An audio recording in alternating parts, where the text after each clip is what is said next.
There's something about your face, can't stop looking your way. What do you do to me? You make it hard to breathe. Ooh. I'm tired of the people that talk about nothing, and I'm not wasting this moment. Even though I know that letting you go would be crazy. Thinking no.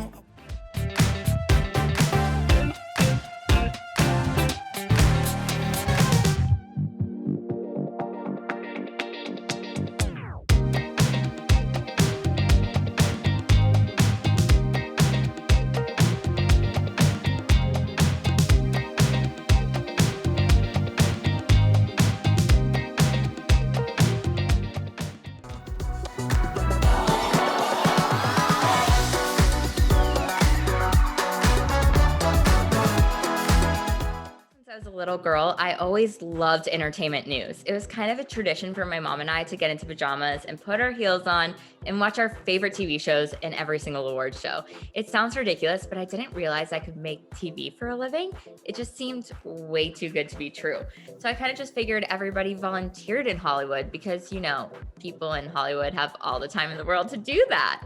But once I realized I could actually get paid to do the one thing that I'm most passionate about in life, I went to school for broadcast journalism at the University of Arizona, and I interned at all 3 news stations in the state.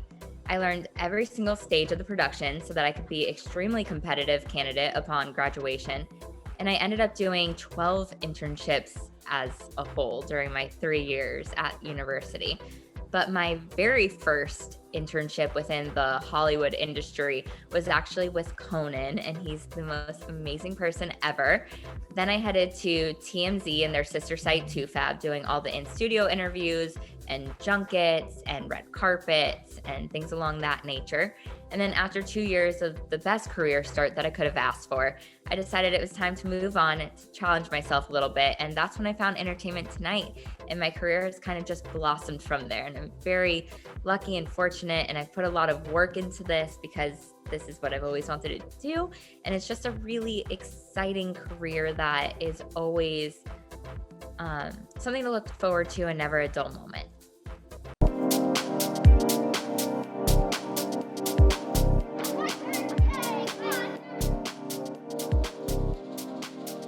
My love and passion for telling stories drives me every single day.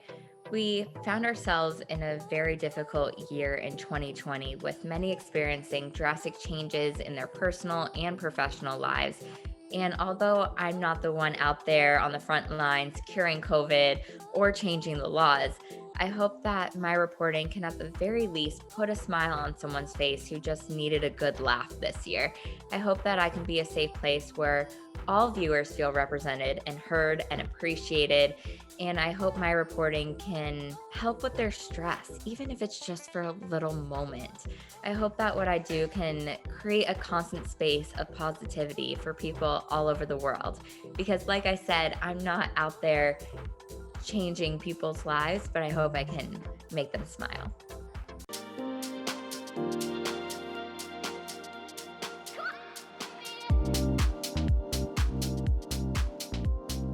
I don't necessarily like when people say they own this, but mine is just so cute that it has to be the answer. This is my baby girl, Katie. She's a Shih Tzu and literally the cutest thing in the entire world. I got her when I was in middle school, right before a school dance. My parents and I went to dinner, and while we were waiting for the check, my dad told me I could go into the puppy store next door. And way in the back was this little itty bitty puppy that was calling my name, and I just needed her, right? I needed you. And my parents were not for it at first until they looked at her and she rolled on her back and showed us that she already trusted us like family, and I got to call her mine always and forever.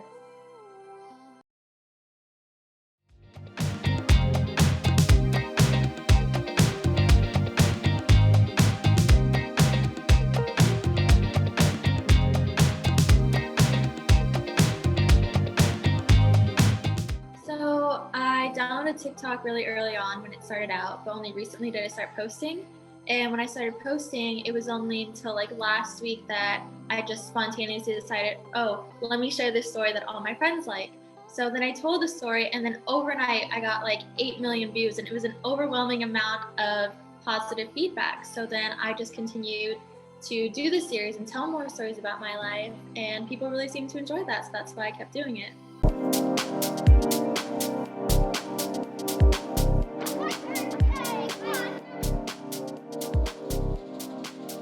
What drives and motivates me to create every day is, again, because all the feedback that I'm getting is generally positive, and these are people who were just so interested in my life and giving me all the support. And because they're giving me their support, I feel like I should support them back by just continuously giving them what they want, and what they want is more stories, which I feel happy to share as long as it's getting more positive feedback.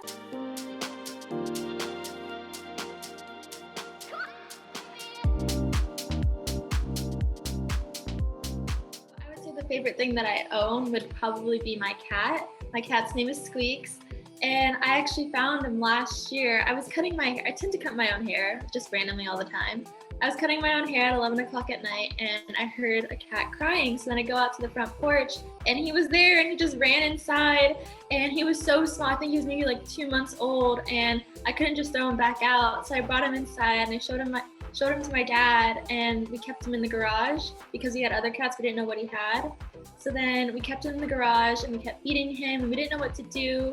And then one day he disappeared for a week, and then he actually came back, luckily. And then ever since he came back, I've had him, and he's always with me. If I'm gone for like more than a day, the moment I get back, he just starts crying and doesn't leave my side for like ever. So I would say he's probably the favorite thing that I own, but I don't really like to think of myself as owning him.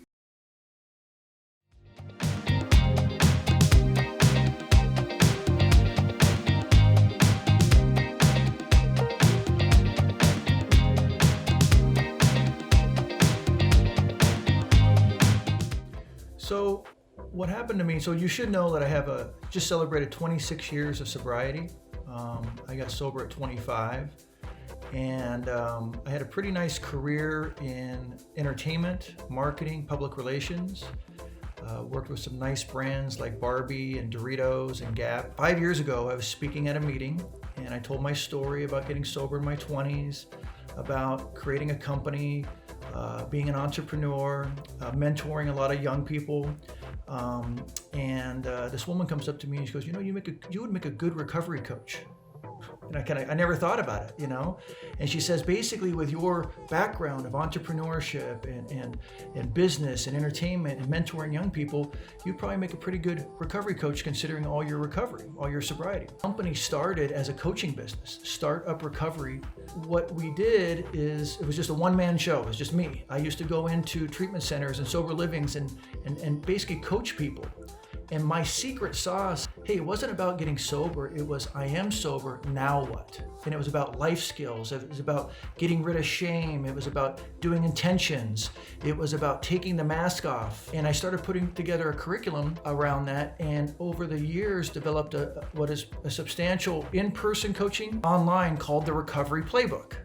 And basically, it's 12 plays that we do over 90 days with each client. Lo and behold, basically what I did was, I shifted my addiction to my passion. And that first happened for me when I first came to LA and I got in an entertainment business. I became a workaholic and had a nice career in that. And over the last 5 years, I've been really dedicated to the recovery business and helping others and healing marriages, allowing children to return back to their parents.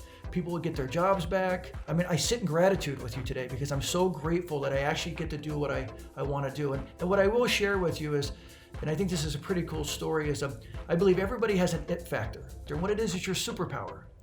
And so 5 years ago, along with that woman suggesting I be a recovery coach, I found my it factor. So my last name is Champion. It's tough to grow up with that last name because every day you put the pressure on to be a champion, right? And that's part of what happened to me in terms of my disease around my addiction and my alcoholism, was trying to be perfect, was trying to be a champion.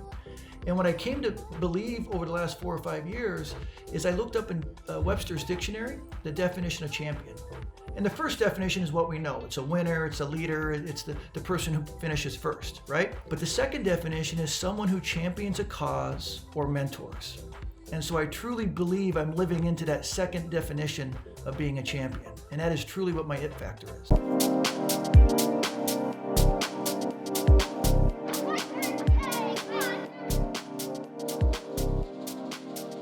The ability to, well, first and foremost, I will tell you that some days I wake up with my head on fire. I have self-doubt, I have anxiety, I have pressures, I have dark thoughts, and what I've gained over a period of 26 years in recovery is some tools to get me out of that funk. Meditation, prayer, being in gratitude, getting up and making breakfast for my 2 daughters, helping someone out early in the morning who's worse off than me. So I really want to say I set the tone for the day by using the tools that I've acquired in my recovery. And what motivates me, what gets me out the door is I'm finally able to do what I really want to do, what I really feel like is my passion, and that's to help others. I have a big thing about legacy. What's going to be your legacy? What's going to be my legacy? And what I've come to learn that is my legacy is if I get to help you put back together your family or allow you to go back to school or get your job back, I've done my part in your legacy, which ends up being my legacy. And so the real gift is when I'm able to coach or be of service or just show up for somebody and listen. Here's what happens. I see the light go off on them and I see the change of direction. And that, regardless of any money I ever make, that's the gift. That's what gets me up in the morning. It's the gift of seeing someone else move along in their life in a positive way.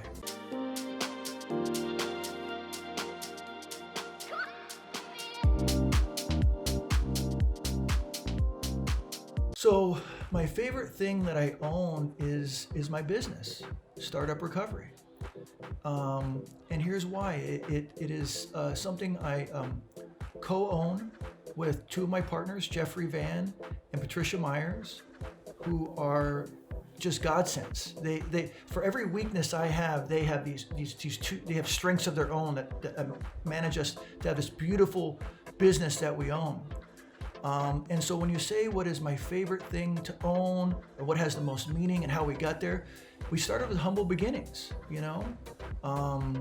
and we had a vision that we could do something different in the recovery space.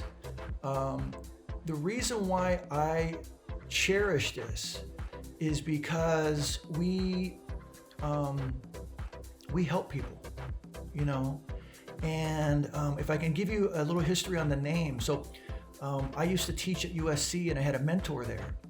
And I was talking to him about forming a business that I would own or co-own. And as we sat down, he was very blunt with me. He says, "Champion, what I know about you in the 10 years I know, you know two things really well. You know recovery and you know startups." And I look at him and I go, "Hold on a second." And I put on his whiteboard and I move the words around, Startup Recovery.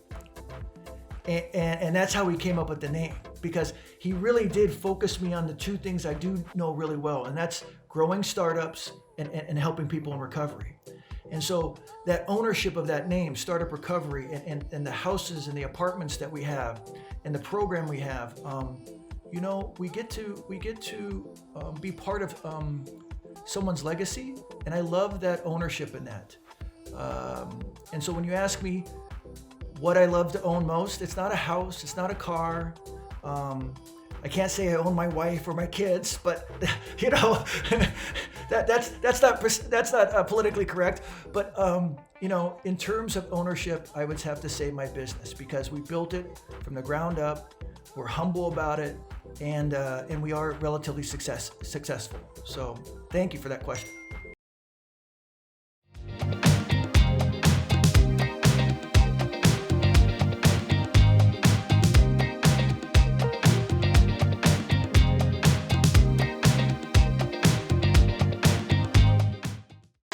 I got started in cooking in a very non-traditional manner. Nobody in my family cooks. My mother burned things from time to time. Growing up, it's still deeply hilarious to my friends and family that I have been in the food world for over a decade now. I went to culinary school after college, somewhat on a whim. I went to Le Cordon Bleu in Paris and was really only meaning to do the introductory 3-month basic cuisine course and then come home and start my real life. But I very unexpectedly fell in love with cooking while I was there. It sounds super cliche, but I sort of found a lot of calm and joy in the kitchen. You're watching these French chefs teach you all these techniques of which I knew absolutely nothing. I also thought that I spoke great French, and turns out that I spoke almost no French. But I really loved sort of learning how to develop recipes and these different techniques. And I started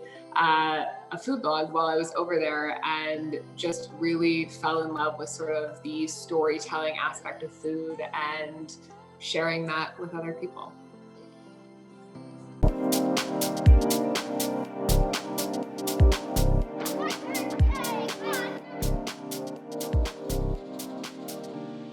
Connection. I'm really lucky in that I have a job that has changed a lot over the past decade, but there's always been a huge community aspect to it. I have always been a people person. I always knew that I wanted to do a job, even though I didn't know growing up what that would be, that involved interacting with a lot of people. And over the years, even though things have changed as I've, been working on my blog and writing cookbooks and doing in-person events and speaking and teaching virtual cooking classes and all of these things, a lot of them, especially these days, are virtual, but I still get to interact with so many people on a day-to-day basis. And I don't take for granted the fact that I have a community of engaged people who communicate with me regularly and who allow me into their kitchens, their homes, their day-to-day life. And that's pretty amazing.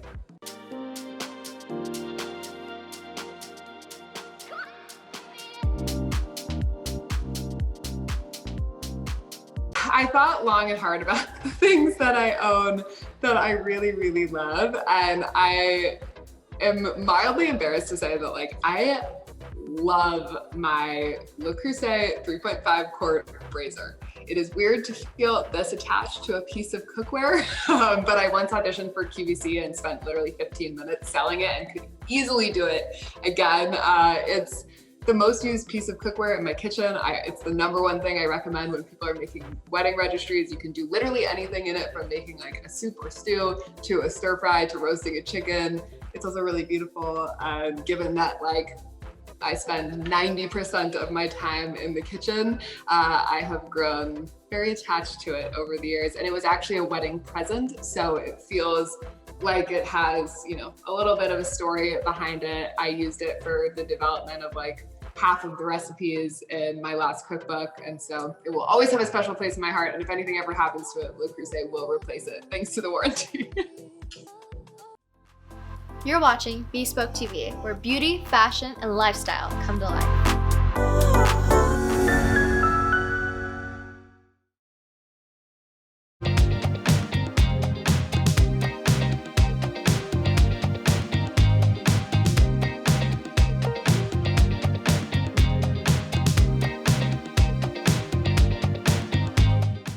I got started in photography about 5 years ago. I've always been into cars. It's something that the automotive industry and cars have been something that I've been into since I was a little kid. So I always started taking, naturally, as I would build cars and stuff like that, I would take pictures of them and my friends' cars. And then that kind of just snowballed into where it's at today. I would start by taking pictures of my friends' cars. They'd get their car back from paint, or they'd build their motor and get it all decked out. So I would take pictures of their cars, and then it's something I really fell in love with. And then from there, one of my buddies, his wife was an import model at the time. And I just started taking photos. So she asked me hey, can you take some pictures of me? So we started taking pictures of her, and then we started doing more portrait work that she would sell. She would sell it on, at the car shows and stuff like that. Posters and little postcards and stickers and stuff like that. And then people started liking our work and would reach out and ask me hey, can you take pictures of me? Or hey, I want to do this, or I'm trying to expand my portfolio. And it's all new to me.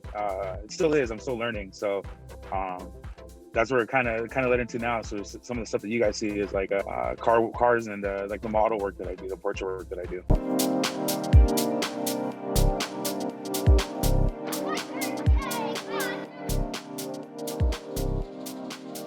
to be better than I was yesterday.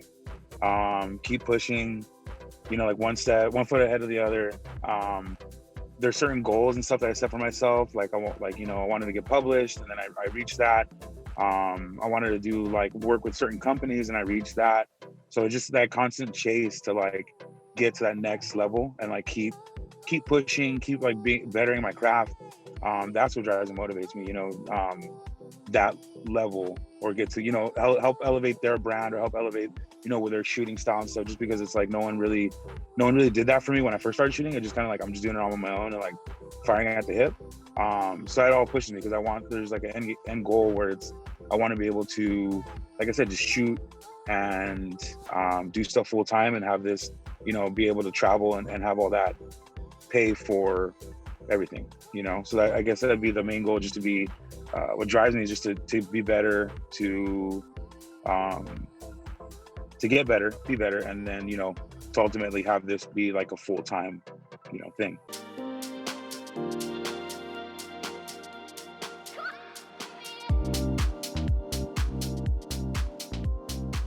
My camera. My camera's like one of my favorite things to own. No real store. Well, actually, I started off with like a point and shoot, and then I moved up to like a DSLR when I started taking things more serious. And then since then, I've bought 3 cameras, and then this last one I just switched over to a mirrorless camera, and it was like I guess the main story was like I took another leap. You know, you're investing in yourself, kind of like a mechanic does with his tools, or, you know, someone that does any kind of business, they invest in themselves to do things.